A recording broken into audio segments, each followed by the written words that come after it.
Hey guys, it's Nixia Phoenix, and today, I don't know if this is a priestess guidance video, I'm not really sure what I want to call it yet, but it's been something that has been in my mind for a while. It kind of started in October, or September, August or September of 2024. I was kind of in a situation in my life where I was like, kind of questioning my religion and thinking that, is this really for me? Is this really right? And it's crazy for me because I'm not someone who's just like someone who has just found out about paganism or learned about paganism or started practicing paganism this recently. I've been a pagan since I was 10 years old, like actively practicing paganism since I was 10 years old. Like I knew the word at 10 years old, but before that I was also a pagan from being raised pagan, but I wasn't told like specific details. So I was raised Christian by my grandma as well, but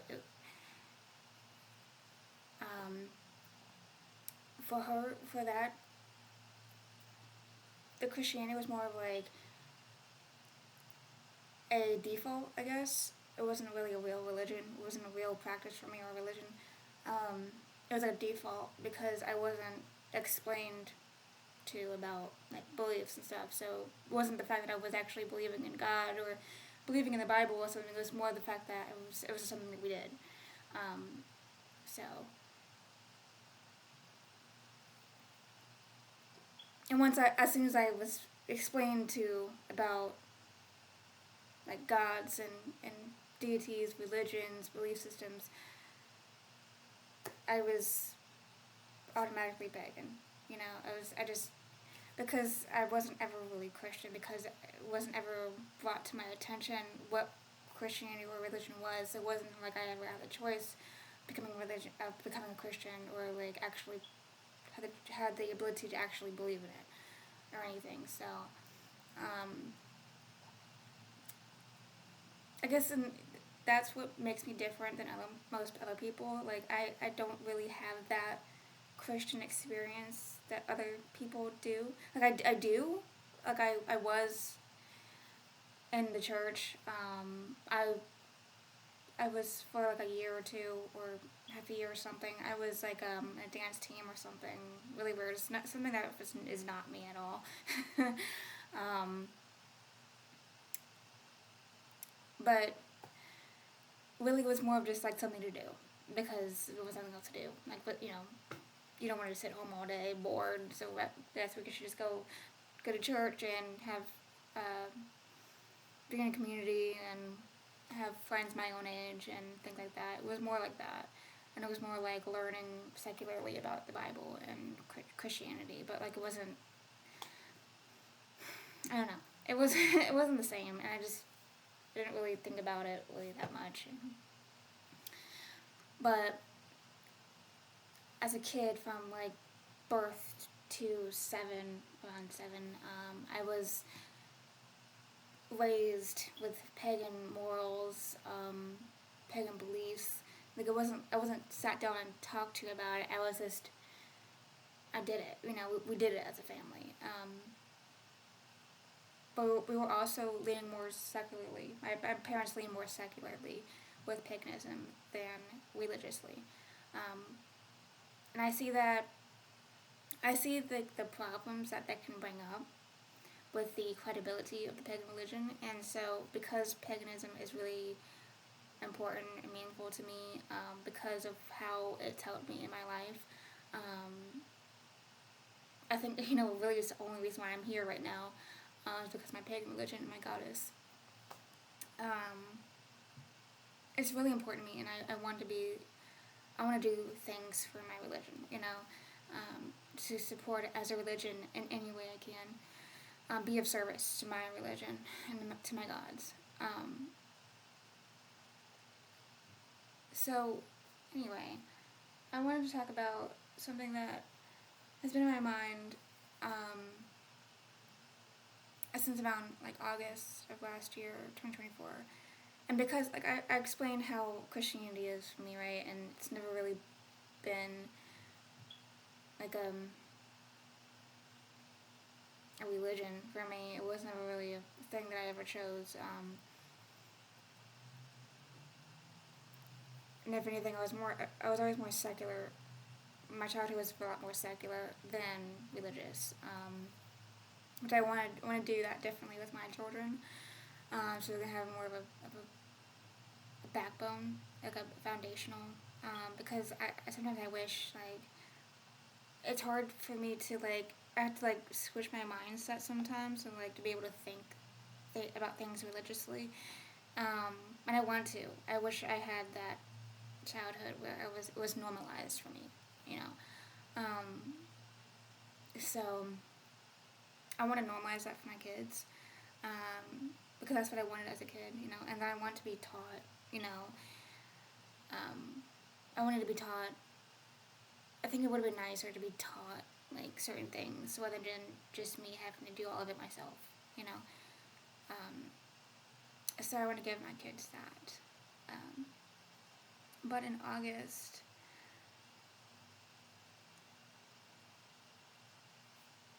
there was something I was reading Miss of Avalon, or I was reading The Lady of Avalon, I think it was the one with what was her name, Vivian.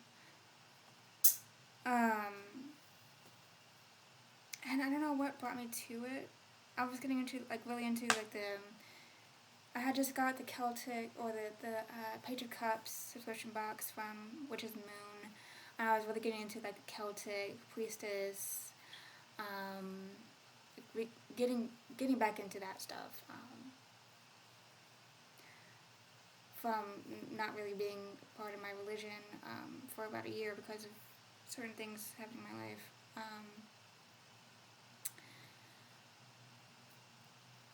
I was reintegrating myself back into my passion for my religion and my gods and my own specific tradition, which it's fluctuated a lot. And I think that's healthy for pagans, you know. To find out who you are, you know, the Greek maxim, know thyself. That's very important to me. So I really define myself, define my religion. I define my spirituality in 2024. Well, before it was just more like learning and figuring out everything.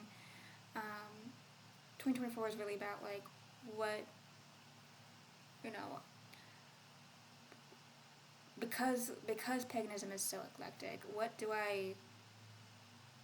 is for me like specifically? What is the specific traditions that I want to be a part of? Because as a Capricorn, I do want to move up. I have that desire to move up in a tradition.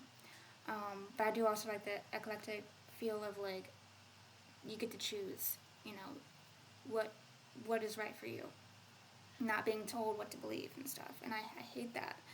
It's wrong. I think it's morally wrong and religiously wrong to be told what to believe. That goes against what spirituality is all about and what religion is supposed to be about. And I know, I guess, people that come from a Christian background, that is what they, that's their perspective, that they believe that religion is supposed to be about what you're told what to believe in. And so I come from the background of the opposite. So at least that part is normalized for me, which I'm really grateful for, but at the same time, it's like, I know I'm different than most other people around me. I don't have the same struggles. I don't have the same experience of the struggles of some people around me in the pagan religion. But that's why it's so weird. You know, it's so, for me, for other people it's normal, but for me it was so weird with the fact that in August I had this feeling of like, oh my god, my religion is fucked up. My religion is actually horrible. It's actually bad. Like it's harmful. because I was reading Lady of Avalon, Marion Zimmer Bradley, and I was researching more about her. And I watched a video about her daughter, like, saying stuff, and looking back, her daughter is really, the way she talked in that video was like, it reminds me of the people I used to club with, or like, they had to make everything into like a joke, like a story, you know.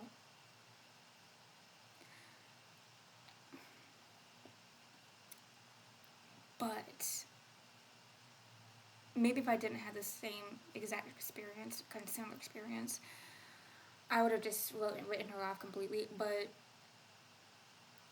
I have had a lot of sexual trauma in my life. From different sources. From all different sources. Any source you can think of. All the sources I listed in the, sexual assault, sexual trauma category. All the list of, I I can check mark all of those boxes,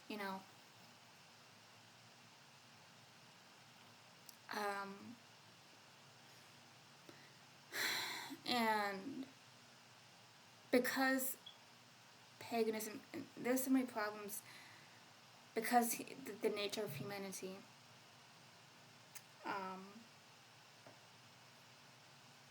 which I always see it as like nature of humanity, like Christianity talks about nature, humans are like born sinful and stuff like that, and I just think, oh my god, it's so stupid. But in a way, it's like right, like I can understand where that belief comes from, like you see something in nature and you write a folklore about it, and that's where sometimes that's where religion comes from, right? Saying that all humans are sinful, are born sinful, it's like that's kind of like observing things in nature and then writing a creation story about it, because it's like if you really pay attention to nature, to human nature, and if you've had a bad fucked up life, if you have a bad life, you could see that. You could see, yeah, humans are born evil. We're just born sinful. I don't know about sinful. I don't, sin, the concept of sin, but evil, like bad shit. Like for me, because I've been the victim of some certain things, I want to call it evil because to me it is evil. What happened to me is fucking evil.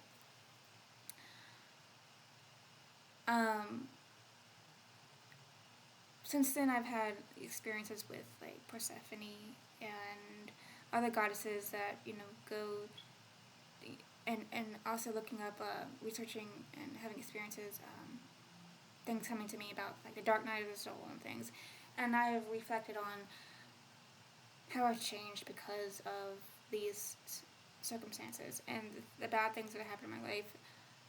I reflect on like who I am now and who I was then, and I feel like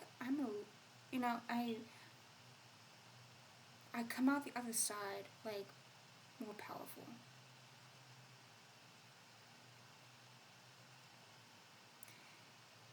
And yes, if I had been asked, if I had been asked, if I had been given the choice, like as a kid, hey, so you can be this great person, this strong goddess person, this warrior queen goddess, but first you had to be raped. Are you gonna choose that? I would say hell no. you know, um, so you know, it's against our will. It's against becoming this strong person. It is against our will. You don't want to become a strong person, like actually strong, not just like muscular or like what patriarchal society considers strong, but I mean like actually a strong person.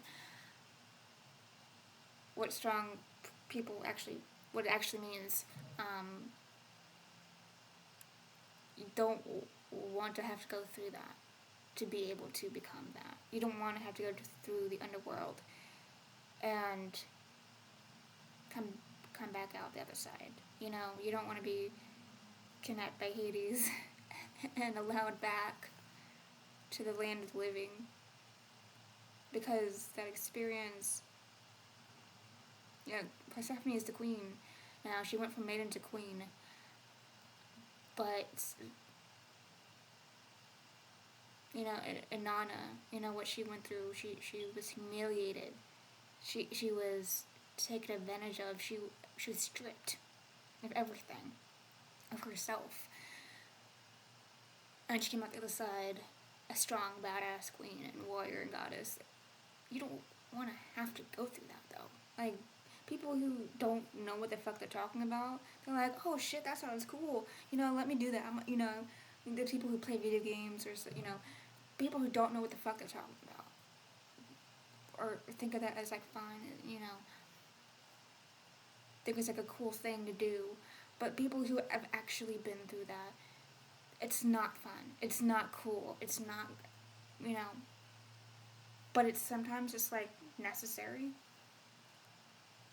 Unfortunately. And I've understood that necessity. And I've understood the fact that you can't be given free will, because you will always choose no. But you have to. You have to become, some people at least, have to become that person, because the world needs these people. And it sucks to have to be one of these people. But the thing is, I gave my consent to this.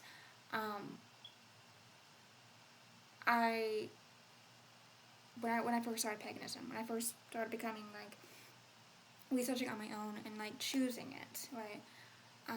Not just being raised by it and taught it, but, like, actually choosing it. And when, during that time, I gave myself to the goddess, and I was like, I want to go through the priestess journey. I want to go through the journey, whatever it takes. I want to go through that journey to be your priestess. I want to be the priest. I want to be the high priestess. I want to go through that journey. I want to go through that training. Let me go through that training. I dedicated myself to the goddess. And I read somewhere, it was a Reddit. I wish I could find that Reddit again. If I can, I'll look it up. But it was talking about pagan gods are really, you shouldn't actually, people who don't know what they're getting into should not just call upon a deity, just willy-nilly, and dedicate themselves to a god, unless they really know what the fuck they're getting into, because it is, even the most gentlest goddess will put you through some shit. It will be a crazy ride. It will be a hard ride. It will be a painful ride, because this shit is no joke. Okay, this shit is serious. And other stories, other myths, what the goddesses went through. Kind of like how, how Christians say God made us in his image. That's kind of the same thing. And when Christians say things like that, it's like they get those things from, like, deep spiritual truths, because it's not like that patriarchal belief that we think of it as. If you think deeper on it, if you meditate deeper on it, it's true. We are reflections of the gods. All the stories that the gods went through, all the journeys that the gods went through. When we dedicate ourselves to those gods, we go through that journey in our life. our life becomes that mythology.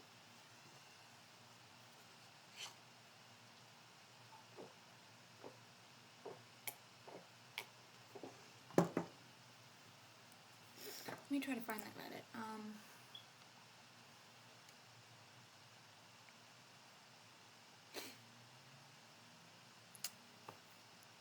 I don't even know what I searched at.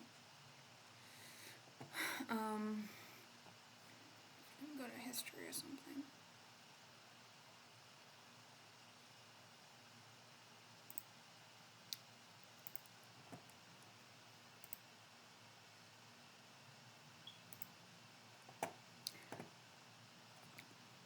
Yesterday I was going through this. I've been fluctuating a lot recently.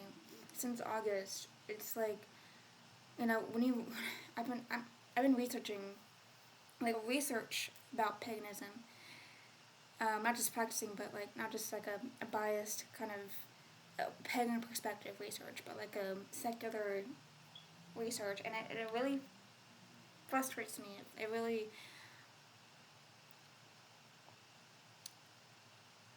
takes away some. And I think it's healthy to be able to do that, but you need to keep in mind, like you need to make it. Don't get so. Remember that these people aren't pagan. They don't have the same experiences as we do as pagans, because it's really depressing. It can be really depressing and really hopeless. It can make you feel hopeless and lost in your religion. And it can take away your sense of magic, connection to the gods.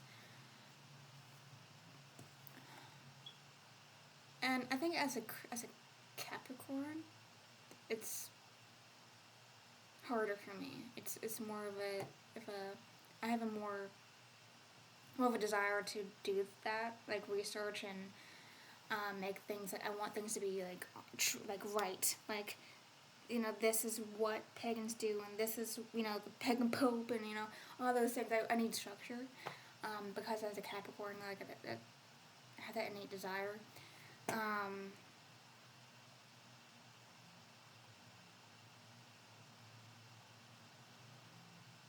See if I can find it.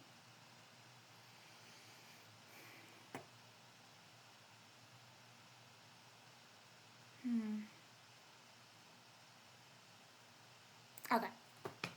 It was a Reddit saying pagans asking permission to exist. So he said, I know a lot of folks are coming from the person's name is Wispera, Wispeira. He or she said, I know a lot of folks are coming from oppressive religions and are deconstructing, but y'all have got to stop asking permission for everything. Paganism is a vast umbrella. As long as you aren't harming other folks, less Wiccan, more moral philosophy, then do what you want. I encourage self-reflection, but y'all, this is like punks or goths asking if it's okay to wear black nail polish. Paganism is counterculture. You don't need permission for any of it. The thing with counterculture, I think my dad is counterculture. But think of it like this, okay? You call it counterculture because you're coming from a Christian perspective. What about people like me? It's not counterculture for me. It's culture. It's the culture for me. And saying things like counterculture is like, that's why you go to this. And I think when I was younger, and my Christian side of my family started finding out I was pagan and stuff like that, they had that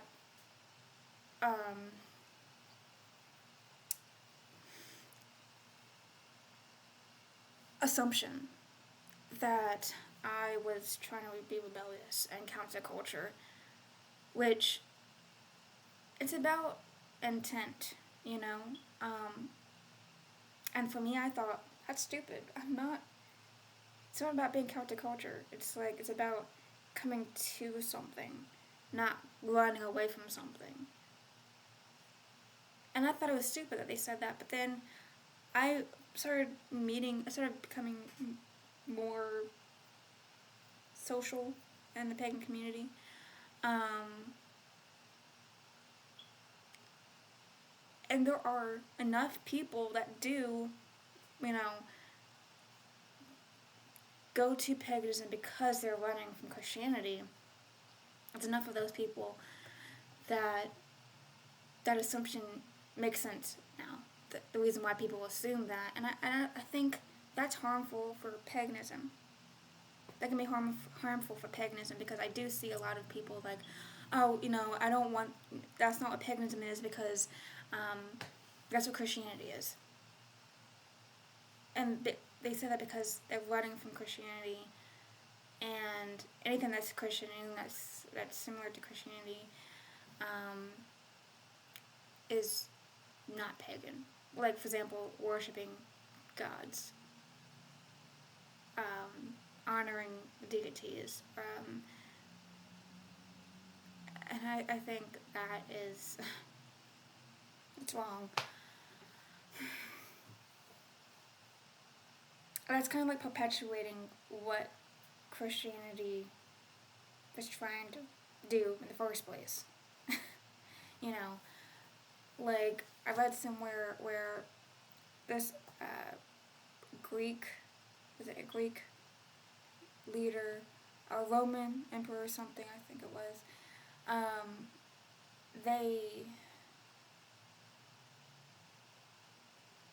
they banned Christian teachers from using Greek mythology to teach.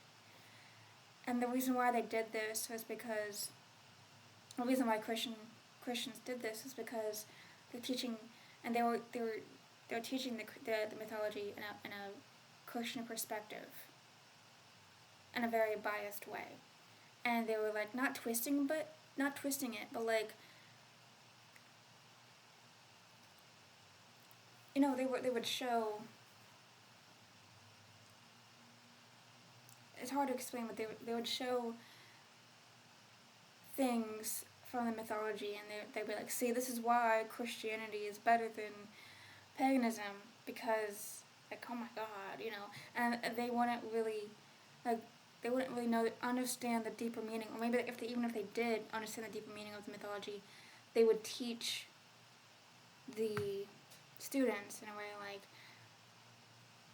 cut off the actual deeper meaning behind the story.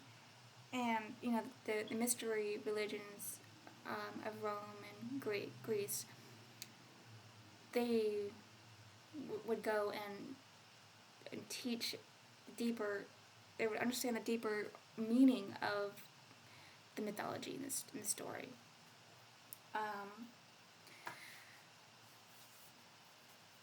But also, there are some pagans that don't really believe the literalism of Greek mythology. Like, I think it was Pliny, someone like that, who said, or Plato, or someone who said the Greek mythology, or whatever, Homeric, Homer or something, was it was actually blasphemous, because the gods would never act like that. So there were, and I learned as a Christian, I learned when my grandma would teach me, and my church would teach me, it was all a story, like something you would see, like if you watch Vampire Diaries, or like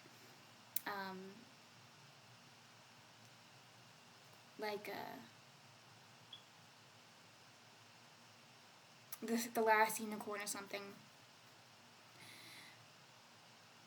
It would be like that, and because nobody told me that it was like, no, that's not true. The way they taught it, like, left no room for curiosity, or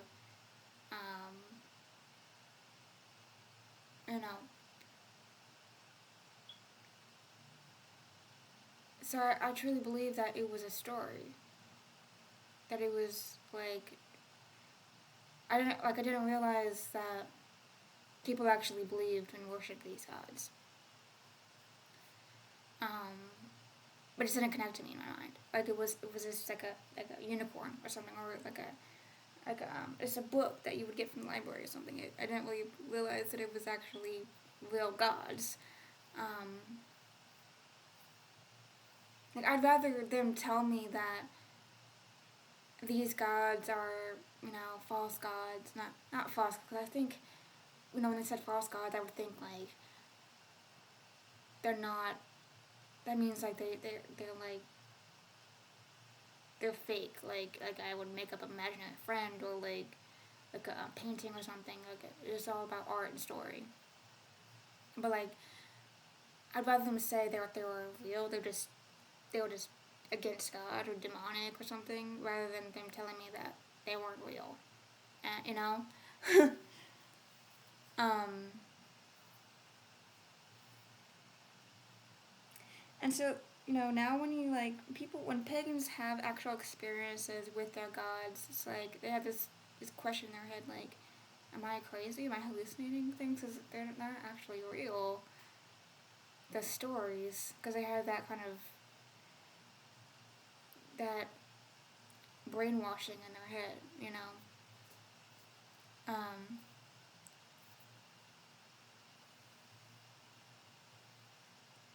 but anyway, let me finish this Reddit. So, where was a comment that I really liked.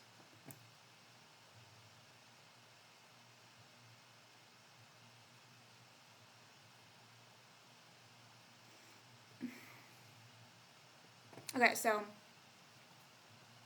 this person said, one of the things that really blisters my bunions is when people pretty up or dumb down deities to fit their sensibilities or intentions with no regard to actual history or mythology. Folks saying they follow gods of death, war, etc., but have a love and light practice. Currently, Hecate and Lilith are the hot choices, but I remember it being a problem 20 years ago with the Morrigan. And somebody commented, I think it's still, and that person was the actual OP. And this comment, which of the Moss Bog, they said, I think it's still a problem with the Morrigan to some extent, which there was this video on YouTube that has been up there on my recommended videos to watch about the same exact thing, so about the Morrigan. So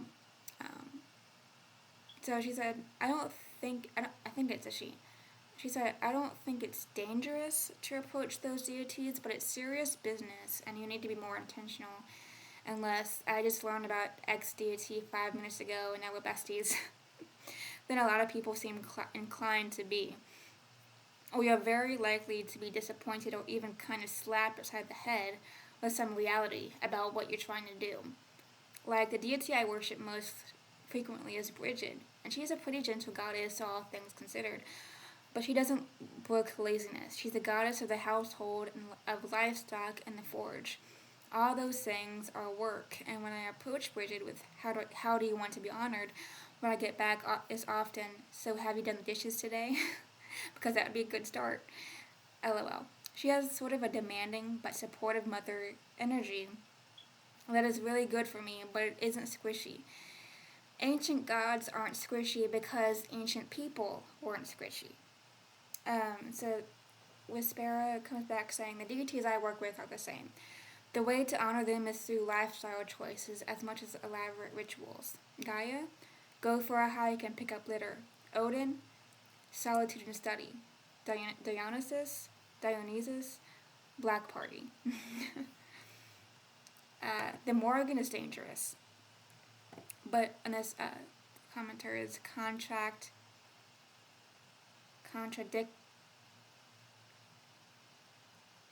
Contradictator Prime. The Morrigan is dangerous, but only in a sense of your old life will be the cost of your new one. That's kind of the part where I'm getting at. She'll wash your bloody armor weeping in the river ford. Your armor is bloody for a reason. But to take it Machiavellian, you'll end up in a far better place for it. And then Witch of the Moss Bog replied, "That's what I mean. That's what I meant by it being serious. I think even the safer deities tend to be more challenging than people give them credit for. You should never approach a deity expecting to cuddle and come away unchanged. Bridget can be a gentle mother, or she can hammer you on her anvil until you figure out what she needs you to learn. I find she's wise and knows which one is needed at what time, even if I do not." And Contradictator Prime replied back, "Very true. Bridget was my first recognized 'this shit is real' deity. And the first time I called out to her on Imbolc 2022 of all days, the next day there was a single dandelion in my snow-covered yard, fully grown and well below freezing temperatures. And I went through its whole life cycle. Ever since, I know she's speaking when I see depictions of or mentions of dandelions and places that you would never expect to see. Even now, in my indoor herb plants, one of my already occupied pots has a surprise plant growing alongside it. Its first true leaf is a very familiar shape. I'm sure it's just a coincidence that my Bridget altar is in the plant stand, lol. Sorry I went off on a personal anecdote, but yeah. Between Bridget and the Morrigan, they've sent the Tower, Devil, Star, Three of Swords, in many ways and cycles. And I think she means like the meaning of behind, the Tower moment in your life, the Devil moment in your life, the Star moment in your life, the Three of Swords moment in your life, things like that. Not the extra cards, But I think that's another part of the timidness, too. Knowing that interactions with certain deities can uproot everything in your life without certainty of everything will be okay for early learning practitioners.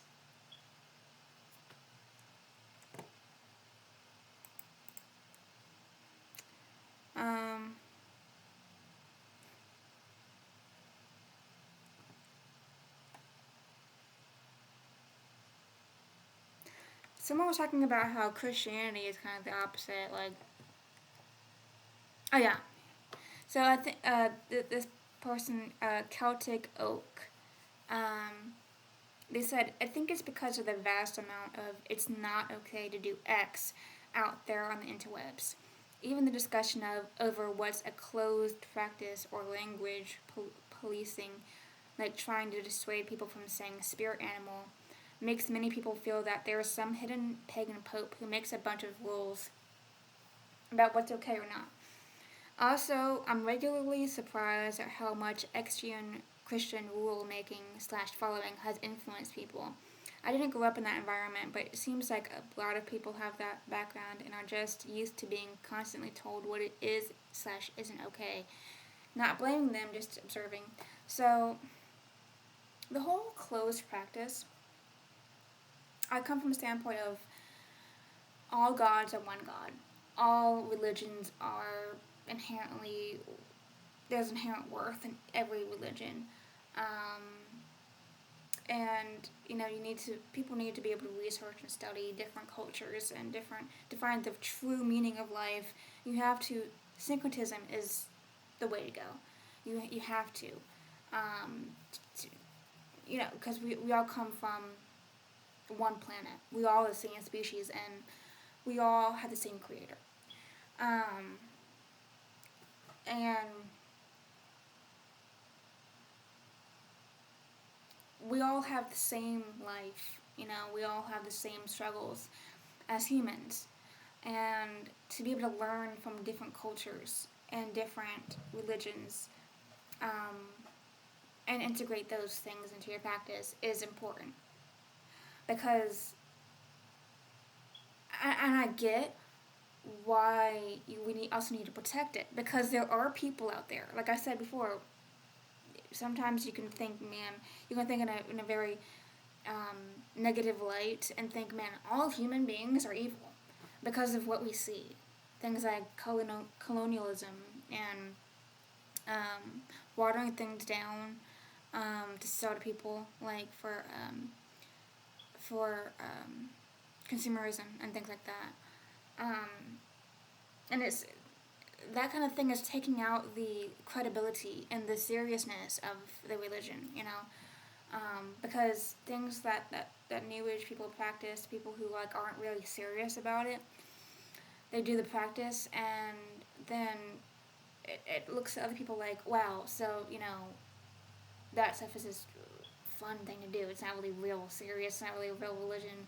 And so when they come to actually find the real religion and see it from practice, then they're like, oh, so you're just like that New Age person over there. That, and I say New Age person. When I say New Age person, I say like the people who are like Christians or something, or like just like getting into things because it's a fad or because it's cool. That's what I consider New Age. There are things about New Age where you take it seriously, then it's different. It's to be respected. But those people who like for example, things that come from Wicca and paganism, like crystal magic and herbal magic and folk magic, things like that. The animism and things like that. It's a fad. It was an in thing. My Christian aunt was into it, and she saw me meditating with crystals and doing some chants and things, and she's like, "What does that mean to you? Are you trying to raise some demons or something?" And I just very insulting. I'm not even. I don't even have the same Christian mythology and theology as I don't have that. It's not part of my life at all. And she just came at me like I was like a rebellious Satanist or something. Most people get into Satanism because for counterculture reasons, because it's cool or because it's shock value and things like that. And religion was never. My religion, my paganism was never about that for me, ever. And the fact that people use it for that is just mind-boggling. It pisses me off, honestly. And but the fact that people assume that I am the same way is even worse, because I actually take my religion seriously, unlike some people. And I know there are people who don't take it seriously, just like Christians. There are some Christians that don't take their religion seriously. And I was thinking about that the other day. I was thinking about how, when we consider a Christian, a good person, they're easy to talk to, and usually it's because they're not really a real Christian. And it just kind of makes me think, like, the people who are actually devout Christians, they're the harmful ones. Those are the harmful people. Those are the people that we don't want to talk to, that we don't want to really, and it just makes me wonder, like, if those people are devout Christians, that must mean the religion itself is not healthy. It's not healthy.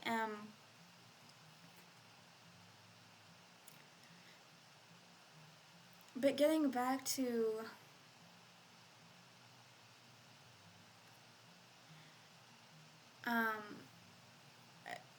the how paganism can be unhealthy. It's about whatever perspective you have that day. My perspective, my ideas and attitude changes a lot. Like, is it about the religion? People coming to religion and then the religion changing them, or is it somebody, their insides are already messed up and they come to a religion and they use that belief to, they take those beliefs and to excuse their behavior. Which one is it? And because Marion Zimmer Bradley and her husband, that's kind of what they did, I guess. And now their daughter, her daughter, I don't think that husband was her father, but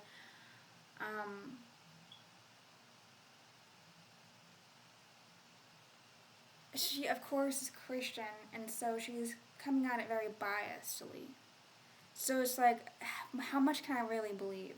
You know, how much can I really? But she became a Christian for a reason. You know, she something about what happened to her fucked her up enough to be like, okay, I am. That shit is crazy. Even though she was raised in it, she would just immediately ran from the religion, and now thinks it is all evil.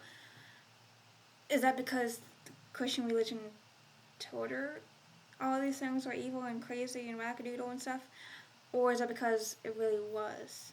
You know, I don't. It could be both. I don't really know. It could be a mix of both, and I don't think it's one or the other. I don't think life is really black and white like that. You know. Um,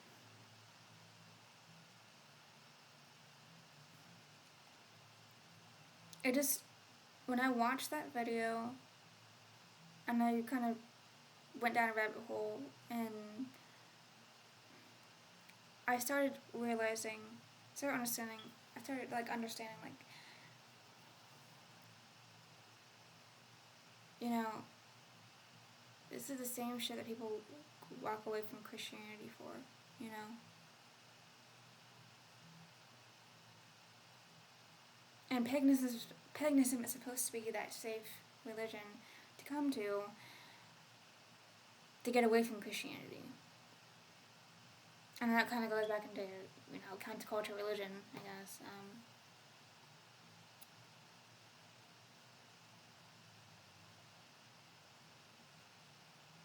So is it really different than Christianity? Is it really safer than Christianity? And then are there actual things inherent in Christianity that are wrong, that are bad, that are harmful, or is it just people coming to a religion and twisting it to their narrative, like they did with the Greek mythology? Because Christians are very known to do that.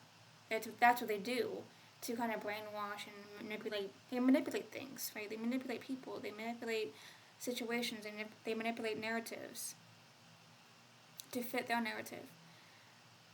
But if we look at the Bible secularly, and they always talk about, you know, is it in the Bible, and because this comes back to, like, you have to, if you're thinking, oh man, is this right or wrong? Is it in the Bible? If you have to go to a Bible and be told, oh, this is right and this is wrong, no, I don't, no. Because that means things like, the only reason why Christians believe that killing people is wrong is because the Bible says it. That's the only reason why they think it's wrong. And that's, or because it's the law. And that's dangerous, that's scary. They don't just have the compassion and moral and empathy inside of them to be like, oh, killing is wrong because it's wrong. It's just wrong. That's it. You know? No, it's because God says it's wrong. So if the Bible said, if somewhere in the Bible said it's okay to kill, and there are places in the Bible where I think it just says things like that, where it does condone things. And I've heard people talk about a lot that the Bible really does, it goes against its own self sometimes. But the religion is based on the Bible. The religion is based on what Jesus said. That's their excuse for everything, you know. And so yes, I'm going to take the Bible into consideration because that's the religion. That's the religion of Christianity. Now you can say, I believe in God and I don't really go by the Bible. Okay, well then you don't believe in a Christian God then. There are many different gods. There are many different gods, and the Christian God is just one of them.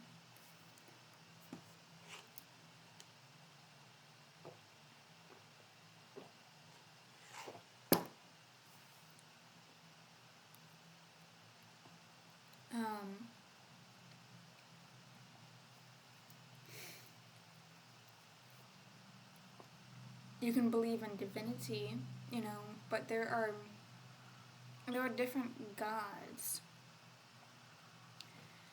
Um, because gods have different personalities, and you can see that.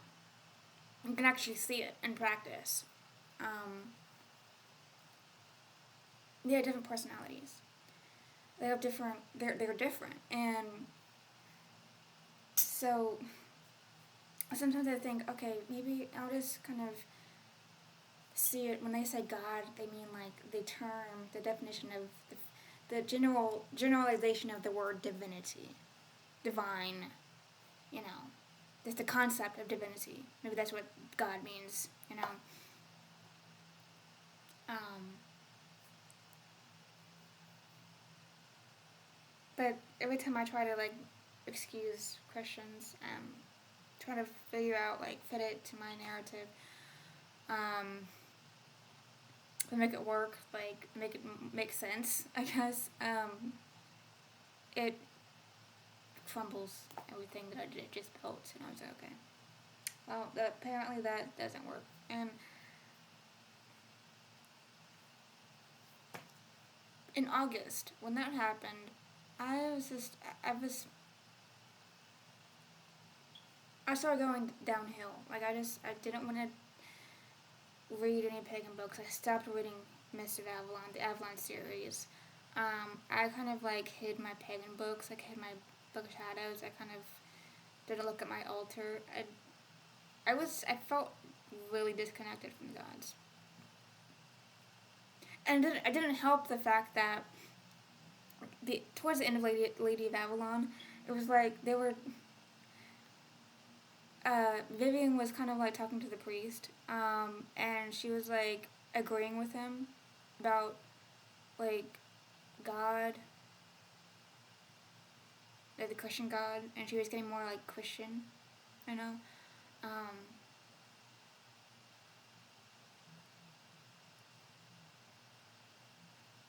and I think I was getting a little too obsessive with Avalon because I was kind of following in Vivian's footsteps, and the thing is,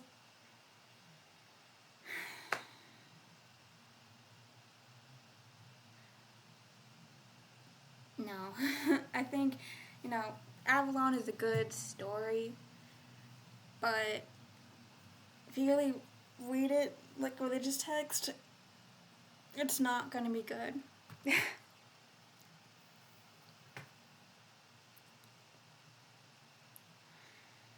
um, it's a good story. That's all. So I kind of had to stop with that because I was getting a little obsessive with the Avalon series. And then I called my grandma,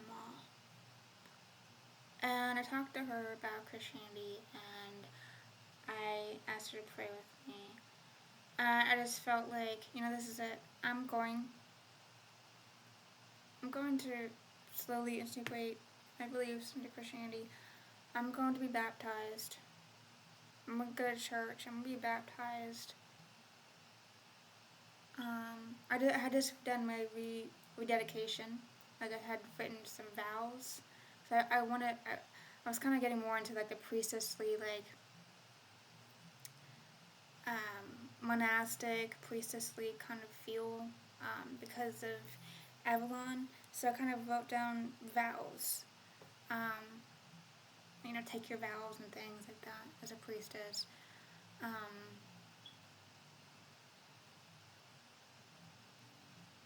And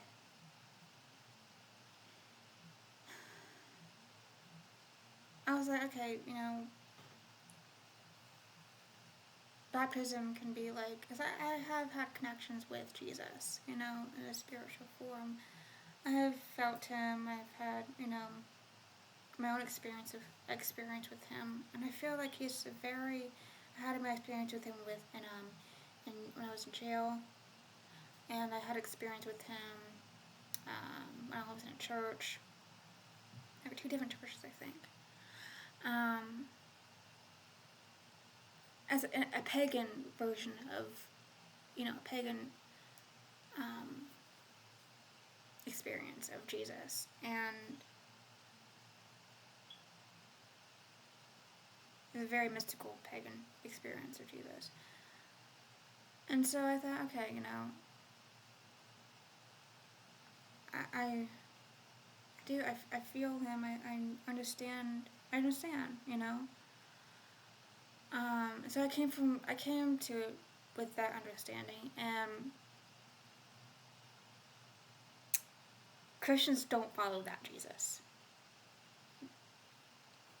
No. They don't follow that Jesus. They use that Jesus to market the religion. They use that version of him.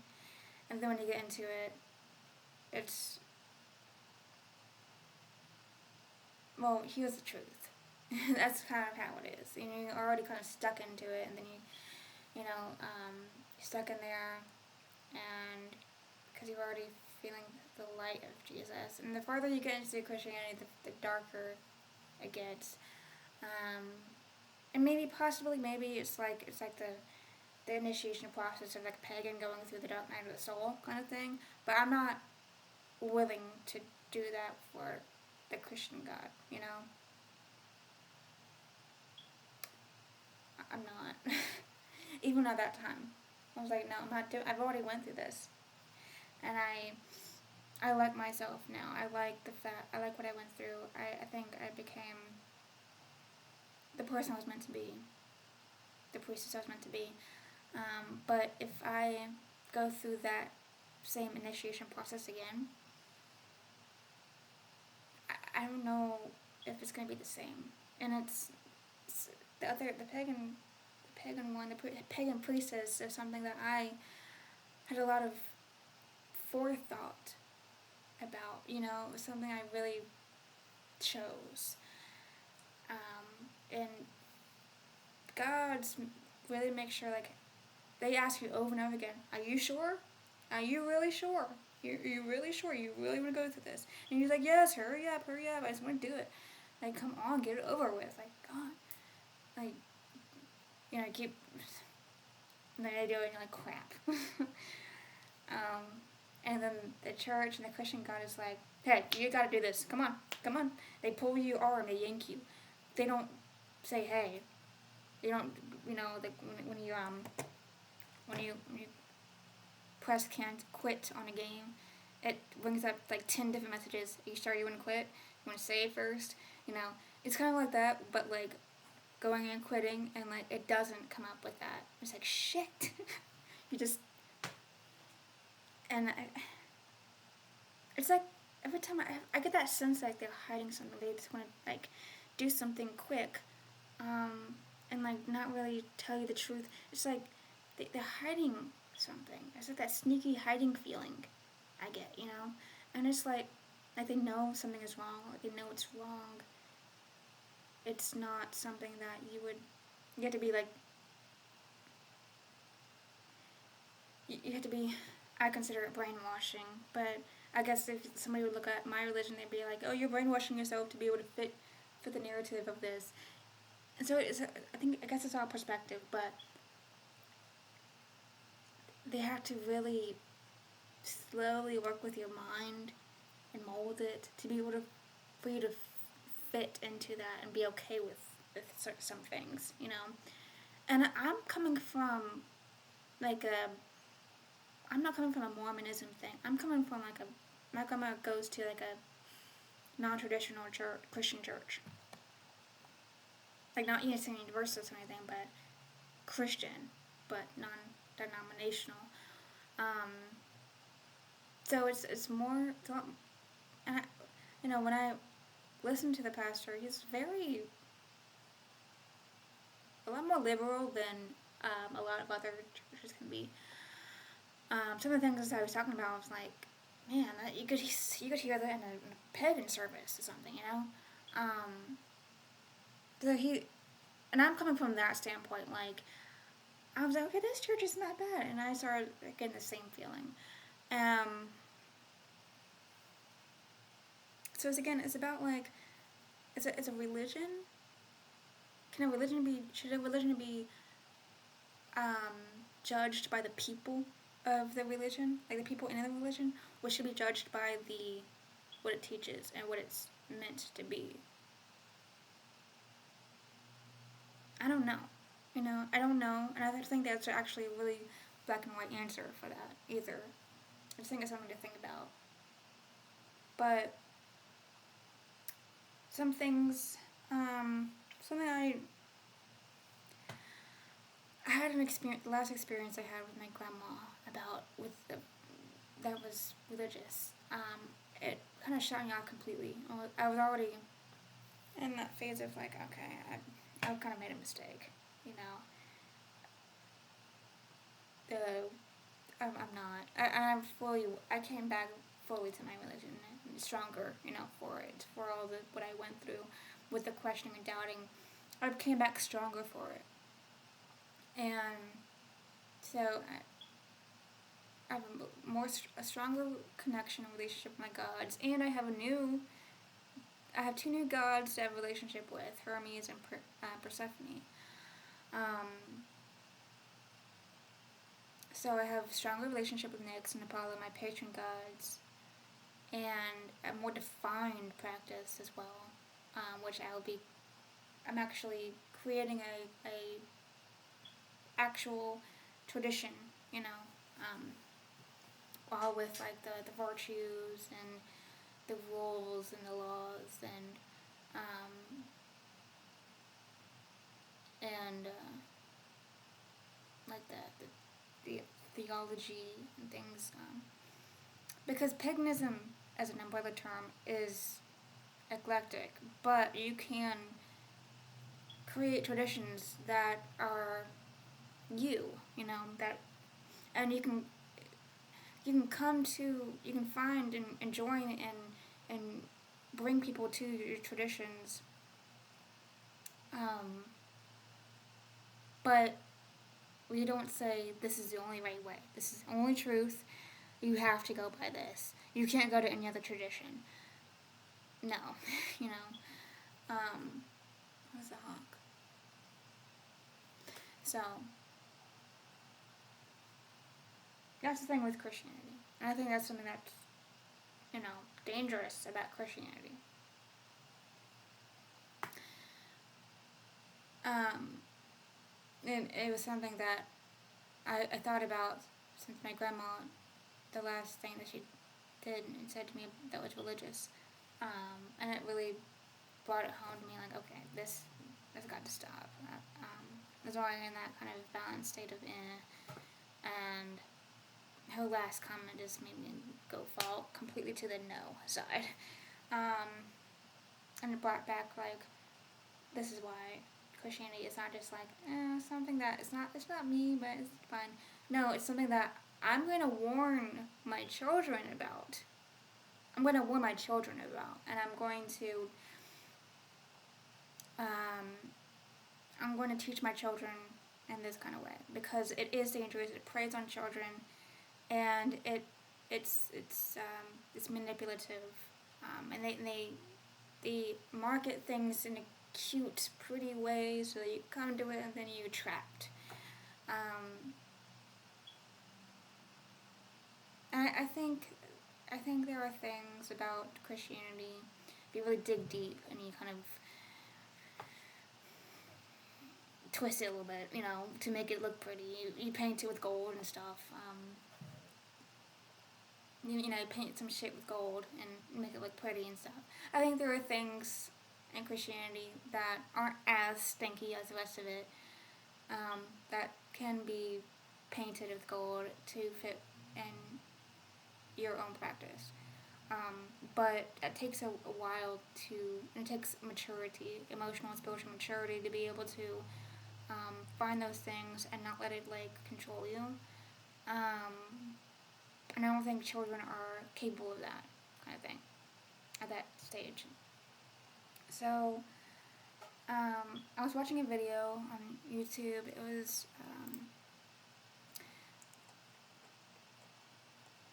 The Prince of Egypt from Ramses' Perspective is Tragically Hilarious by Namzi. And it kind of got me into thinking about certain things, and kind of went deeper into like Google and researched a little bit of stuff. So someone said,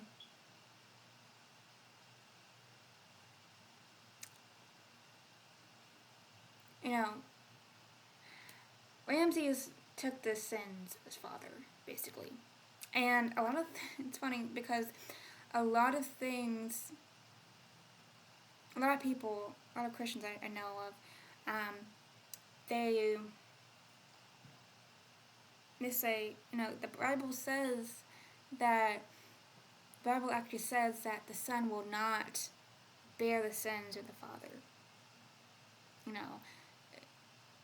But that's not true. I mean, maybe there is a quote in the Bible that says that, and this person says, the Son will not bear the punishment for the sin of the Father, nor will the Father bear the punishment for the sin of the Son. The righteousness of the righteous shall be on himself, and the wickedness of the wicked shall be on himself. I'm not sure, you didn't tell me, in his comment here, it didn't say exactly where in the Bible it said that, but I have actually seen the quote of the Bible that says differently. Which, again, the Bible is written by men. Okay, it's not written by Jesus. It's written by people who saw things and put it in their own perspective, in their own ideas, in their own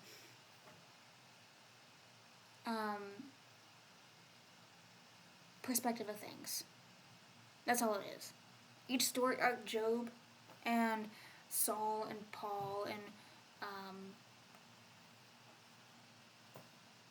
Mark, it's not just chapter names. It's like people. Those are the people who actually wrote that part of the Bible. Okay, those people are the actual people, not Jesus. Okay, not God.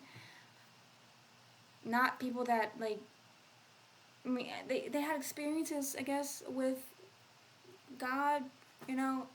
That's where everybody gets their religious, the Church of the Goddess and things like that. We're experiencing the Goddess and God, and then we're writing down, okay, this is what, that's what religion is, I guess. But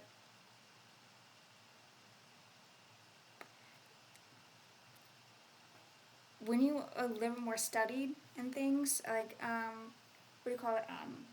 I had a class in college, rhetoric. How to differentiate, between what's right and politically, and what's wrong, and what's and what's how marketing works and things like that. And I wish people would take that class and apply it to the Bible. It's human beings wrote the Bible.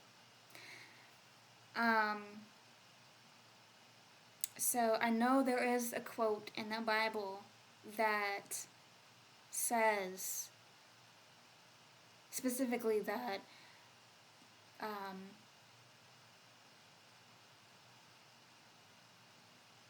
something about sins of the father, 7 generations, things like that. And then when I was reading down this, somebody said Leviticus. Somebody said, because no kingdom should be built on the backs of slaves, is a wild claim from the guy who encoded into law Leviticus 25:44-46. Just saying. I looked that up, right? I looked that quote up. Bible, come on. And then there's Christians, and there's religious websites saying this is what this really means. Yeah, no. When you see somebody, when you're looking for somebody like something religious, right? The explanation of something religious. And you're saying, especially from Christianity, because they're known to do this, because they're known. Paganism actually teaches self-reflection. Christianity is the opposite. Don't reflect on yourself. Don't question. So, that's why it's a little bit better if a pagan were to explain something from a pagan perspective about the pagan religion. It's okay. A little bit. You might still want to get a secular, unbiased viewpoint, but when it comes to Christianity, you really want to get an unbiased viewpoint about what this means. And if it's from the Bible, okay, read it how it's written. Okay, just read it. Just read what it says. Don't ask for somebody to sugarcoat it for you or twist the words for you. Read what it says. It says, your male and female slaves are to come from the nations around you. From them you may buy slaves. You may also buy some of the temporary residents. So guess what? Guess what the Bible condones? What white people, when white people came from Europe, and they went to America, and they went to Africa, and they bought slaves, the Bible itself condones that. And guess what? Those same people that were bought from Africa, their descendants are one of the most strongest proponents for this religion. That's how dangerous Christianity is. I'm not saying anything bad about these people, these descendants that worship this religion. I'm not saying anything bad about them. I'm saying that's how insidious Christianity is. That they can sell this religion to people that it harms, that it specifically harms. It's like Christianity can sell ice to people who live in Antarctica. Anybody can do that. You want to question. You want to, that's something's going on here. Something's not right. Something's not right about that. And another wording for this is, heathens, people who aren't Christian. So it promotes and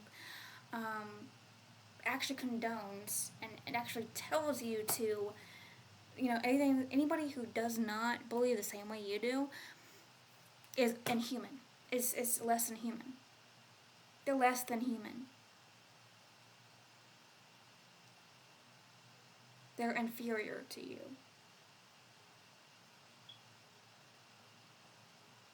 Also, Christianity teaches, other things like the earth is inferior to humans.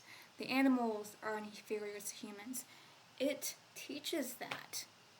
It teaches power dynamics. It promotes power dynamics. And people are coming to the Bible to excuse things. They're coming to the Bible to see what's right and wrong.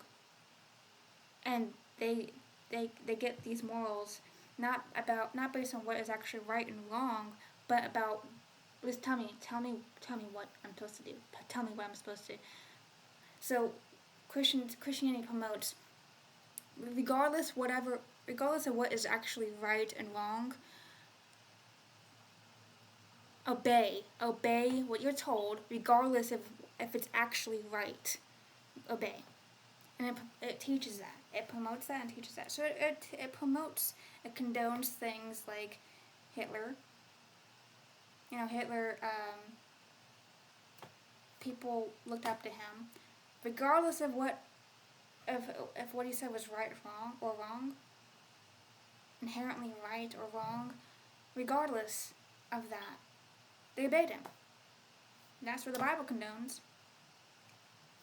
And that's just one easy example that I can think of in history. But anything like that, it condones. It condones the taking of and raping of Native Americans and taking their land and killing off their culture. There's nothing wrong. There's nothing wrong with that.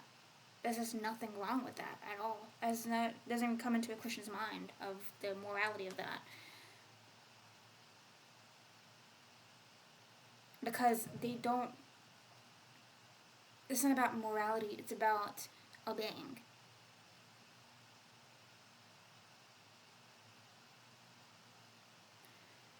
So,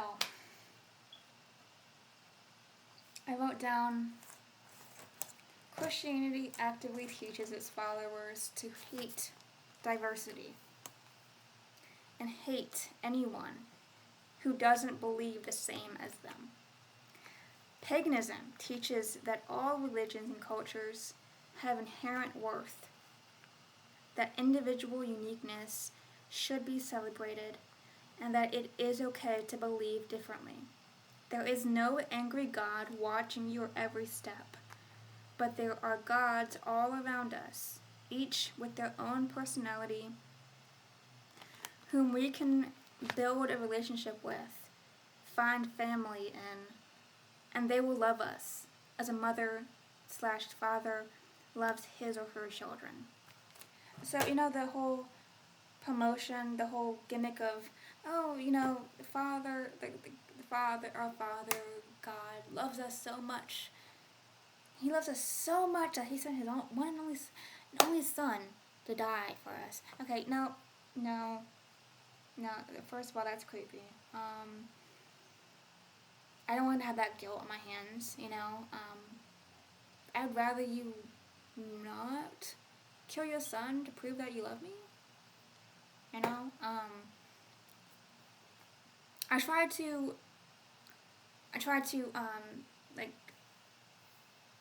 take that as Jesus, kind of like King Arthur, and in my pagan tradition, King Arthur is the pagan Jesus, and Avalon kind of helps explain that kind of, the king's sacrifice protects the land for a certain time, and then after a while, that energy dies out, and it needs to be another sacrifice, and they're buried. That body, that king protects the land, and in a mystical, esoteric, spiritual way that makes sense to my understanding of energy and things like that. So it makes sense. And so I thought, okay, that's what Jesus is. It's kind of like if you really think about it in that kind of way. But if you talk to a Christian about it, they'd be like, no, that's not what. So I'm trying to help you, dude. I'm trying to figure out I'm trying to make it good. I'm trying to make it actually reasonable. Why I should care, or why I should actually like that. I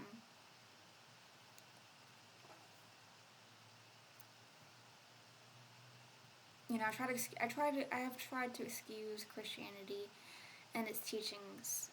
Maybe if I word it like this, maybe,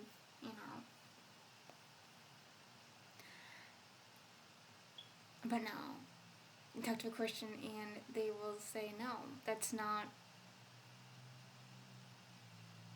So I have to go by what a Christian says about their religion. I'm going to go by that, and I'm going to say, okay, your religion is bad then. Your religion is harmful. Your religion is bad. Your religion is not productive to a healthy society. It's not. It's not productive to a healthy mind, a healthy spirit, a healthy body, or a healthy society. It's not healthy it's not productive to a healthy culture. And, those things that happen, the reason why people talk about the killings, the witch hunts, witch trials, the knights, the whole Christian wars and things, the reason why people talk about that a lot is because the Bible condones things like that. This is an example of what the Bible condones, that what the Bible teaches and promotes. So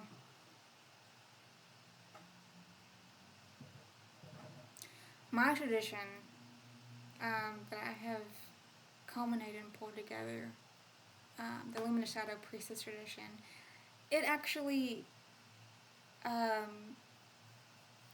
promotes a good, it can take, if you, I think that people are not born inherently sinful. I think that I can take a child and I can raise it with certain morals and certain beliefs that will help it, that will help the child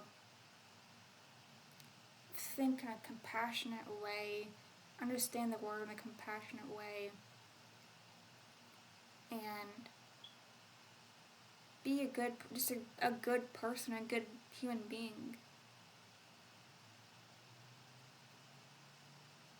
And I think, they're not evil, they're just a blank slate. Though I think we can learn something from children as well, because I do, in my own spiritual, mystical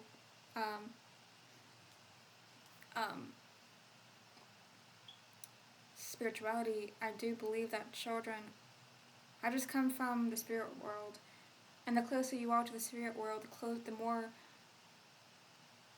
truth, the more wisdom you have, the more knowledge and wisdom you have, like, of the truth, of what's really behind the scenes of everything. And so I think we can learn from them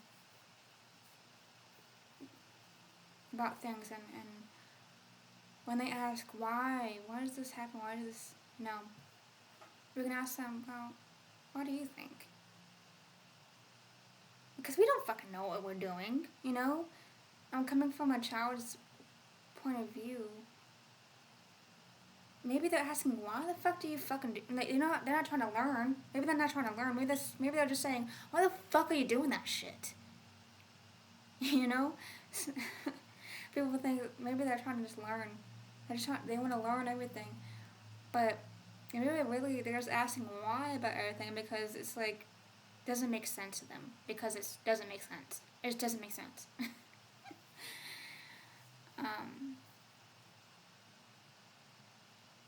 So yeah, anyway, that's the video for today. I needed to get that off my chest, and I wanted to share that as the High Priestess of the Luminous Shadow Priestess tradition. I want to share some of the basis of what the tradition is built upon, and the beliefs and the history, things like that it's built upon. So, thank you for watching. Blessed be.